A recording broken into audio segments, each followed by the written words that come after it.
നീ കോളേജിൽ പോകുന്നു പഠിക്കാനോ അതോ ചോദിച്ചു കേട്ടില്ലേ? പഠിക്കാൻ. ഉറപ്പാണല്ലോ?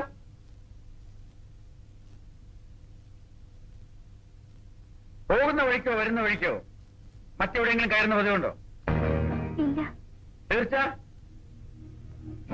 വഴിയിൽ വല്ല സ്വർണ്ണക്കടയും കണ്ടാൽ നീ അറിയാതെ നിന്ന് പോകാറുണ്ടോ? എന്താ ആ ഇറങ്ങിപ്പോയോ? അതോ ചോദ്യം മനസ്സിലായില്ല എന്നുണ്ടോ? മനസ്സിലായില്ലെങ്കിൽ കുറെ കൂടി തെളിച്ചു പറയാം. ടൗണിൽ ആ ഭാസ്കരൻ മുതലാളിയുടെ സ്വർണ്ണക്കട അറിയൂ? അവിടെ അയാൾക്കൊരു മകനുണ്ട്, പേര് ബാബു. എന്താ നീ അയാളെ അറിയോ? അറിയുമെന്ന്? എങ്ങനെ അറിയും?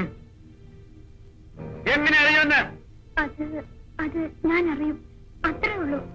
ആ, എന്നാൽ ബാബുവിന്റെ അച്ഛനൂടെ വന്നിരുന്നു നിന്നെ കുറിച്ചുള്ള പരാതിയുമായി. മര്യാദയ്ക്ക് അടങ്ങി ഒതുങ്ങി കഴിയാൻ അയാളുടെ ചെറുക്കനെ നീ അനുവദിക്കുന്നില്ല എന്ന്, നിന്റെ ശല്യം സഹിക്കാൻ വയ്യാന്ന്. ഓ